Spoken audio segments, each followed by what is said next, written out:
आज हम आपको दो डच लड़कियों की गुमशुदगी के बारे में एक इंतहाई खौफनाक और पुरस्रार स्टोरी के बारे में बताएंगे जो पनामा में हाइकिंग के दौरान लापता हो गईं। हक टीवी की दुनिया में खुशामदीद। ये कहानी है 2014 की, जब नेदरलैंड की दो दोस्त जिनका नाम लिसान फ्रोम और क्रिस क्रेमर्स था ने प्लानिंग शुरू की कि वो ग्रेजुएशन के बाद अपनी छुट्टियां पनामा में गुजार सकें और साथ ही वहाँ पर एक लोकल स्कूल में बच्चों को पढ़ा भी सकें। इस ट्रिप के लिए उन्होंने 6 महीने एक लोकल रेस्टोरेंट में काम किया ताकि पैसे जमा कर सकें। आखिरकार मार्च 15, 2014 को वो दिन आ गया जब इनके पेरेंट्स ने इनको एयरपोर्ट पर सी ऑफ किया। ये लड़कियां कोस्टारिका पहुंची और वहाँ से बॉर्डर क्रॉस करके बोकास डेल टोरो पनामा पहुंच गईं। यहाँ पर उन्होंने कुछ वक्त गुजारा और फिर 29 मार्च 2014 को बोगेटे पहुंच गई, जहाँ पर वो स्कूल वाक़या था जिसमें इन्होंने पढ़ाना था। बोगेटे पहुंचकर इनको मालूम पड़ा कि जिस स्कूल में इन्होंने पढ़ाना था वो कुछ अरसा बंद रहेगा, इसलिए उन्होंने स्कूल की हेड मिस्ट्रेस के पास पेइंग गेस्ट के तौर पर कमरा किराए पर ले लिया और 2 दिन खूब एंजॉय किया। 31 मार्च 2014 को उन्होंने सोशल मीडिया पर पोस्ट की कि कल यानी 1 अप्रैल 2014 को वहाँ की एक मशहूर हाइकिंग ट्रैक एल्पिनियस्टा ट्रेल जाएंगी। सुबह उन्होंने माल्कन का कुत्ता साथ लिया और ट्रेल पर चली गई। ये तस्वीरें जो आप देख रहे हैं ये सारी सिस्टमेटिक यानी जिस अंदाज और वक्त के मुताबिक तस्वीरें खींची गई हैं उसी अंदाज में आपको दिखाई जा रही हैं। ये लड़कियां ट्रेल को एंजॉय करते हुए आगे बढ़ती गई और शाम को माल्कन का कुत्ता वापस आ गया, लेकिन लड़कियां वापस नहीं आई। माल्कन समझी कि वो किसी नाइट क्लब में ठहर गई होंगी, लेकिन जब वो सुबह भी नहीं आई तो उन्होंने फौरन पुलिस को इन्फॉर्म किया और इन दोनों लड़कियों के पेरेंट्स जो अपने बच्चों के साथ मुसलसल कांटेक्ट में रहते थे, इनको भी शक पड़ा कि बच्चों ने कांटेक्ट नहीं किया। आखिरकार इनको भी इत्तला दे दी गई। पुलिस और वॉलंटियर ने पूरा इलाका छान मारा। हेलीकॉप्टर्स और एरोप्लेन्स की भी मदद ली गई।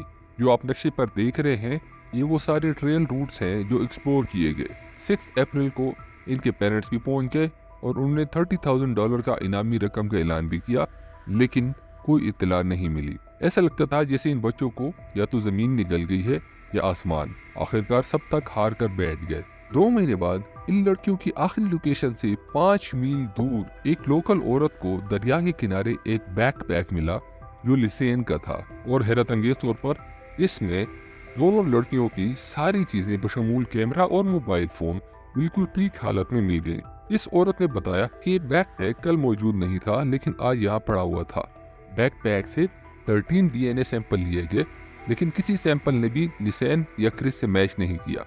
दरिया के किनारे बैग मिलने की देर थी कि पुलिस ने दरिया के किनारे सर्च ऑपरेशन शुरू कर दिया और कुछ दिनों में मुख्तलिफ चीजें मिलना शुरू हो गई, जैसे कि एक जूते में लिसेन का पैर और क्रिस के पेल्विक बोन और जीन्स शॉर्ट जो इसने पहना हुआ था मिला। बाद में लिसेन की भी कुछ हड्डियां मिली और इनकी फोरेंसिक करने के बाद ये पता चला कि इन हड्डियों को ब्लीच किया गया है ताकि वो हड्डियां जल्दी गल सड़ जाएं। ये सब मिलने के बाद ये बात कंफर्म हो गई कि लड़कियां मर चुकी हैं, इसलिए पुलिस ने सबसे पहले फोन डेटा की तरफ अपनी तवज्जो मबजूल की और यहाँ से शुरू होता है एक अजीब व गरीब और ना सुलझने वाली कहानी का आगाज। पुलिस ने जब कैमरे से पिक्चर डाउनलोड की तो आप देख सकते हैं कि सब नॉर्मल फोटोज थी, जिसे कोई अपना टाइम एंजॉय कर रहा हो। इसमें सबसे आखिरी पिक्चर 1:54 पर ली गई थी और फिर कैमरा ऑफ हो गया। इसके बाद जो सबसे खौफनाक बात इन्वेस्टिगेटर्स को मालूम हुई कि कैमरा फिर 1 अप्रैल को ऑन हुआ और रात 1 बजे से लेकर 4 बजे तक 90 पिक्चर्स फ्लैश के साथ ली गई, जिसमें एक फोटो में क्रिस के बाल भी नजर आ रहे हैं। इसके बाद ये कैमरा कभी इस्तेमाल नहीं हुआ। इन पिक्चर से ऐसा लगता था जैसे फ्लैश के जरिए इलाका देखने की कोशिश की जा रही है या किसी को अपनी लोकेशन का सिग्नल दिया जा रहा है, क्योंकि कैमरे के सॉफ्टवेयर के मुताबिक आप जो पिक्चर लेते हैं वो इसको एक सीरियल नंबर देता है।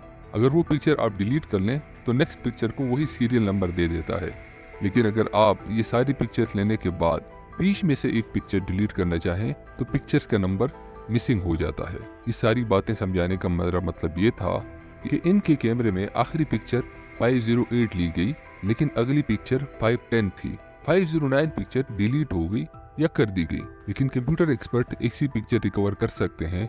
जो अजीब बात मैं बताने की कोशिश कर रहा हूँ वो ये है कि ये पिक्चर किसी एक्सपर्ट ने कंप्यूटर के साथ कैमरा अटैच करके परमानेंटली डिलीट की, जो कि फिर रिकवर नहीं हो सकती, और हो सकता है इस पिक्चर में ऐसी मालूमात हो जो कोई किसी से छुपाना चाहता हो।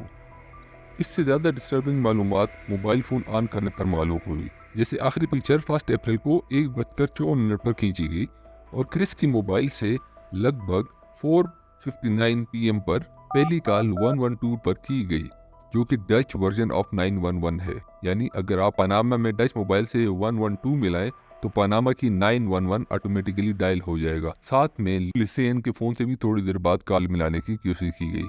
इस दिन टोटल 7 बार कॉल मिलाने की कोशिश की गई। फिर 6 अप्रैल तक दोनों मोबाइल से वक्फे से 112 को कॉल मिलाने की कोशिश की गई। इनमें से सिर्फ एक कॉल 2 सेकंड के लिए थ्रू हुई और ड्रॉप हो गई। फिर लिजेन का फोन फिर स्विच ऑफ हो जाता है। फिर क्रिस के फोन को गलत पिन के जरिए खोलने की कोशिश की गई और फिर लॉक फोन के जरिए ही 11 अप्रैल तक 77 कॉल्स की गई, जिसके बाद ये फोन स्विच ऑफ हो गया। इसके ऊपर पुलिस ने एक थ्योरी पेश की कि इन लड़कियों से रास्ता गुम हो गया होगा और वो एक खतरनाक ब्रिज क्रॉस करते हुए पानी में गिर गई होंगी और उनकी मौत वाकया होगी। लेकिन एविडेंस इस थ्योरी को सपोर्ट नहीं करते, क्योंकि लड़कियों के कपड़े बैग में बड़े ठीक अंदाज में मिले और अगर वो कहीं दरिया में गिरती तो इनकी चीजें खराब होने का खतरा था, खासकर कैमरा और मोबाइल फोन।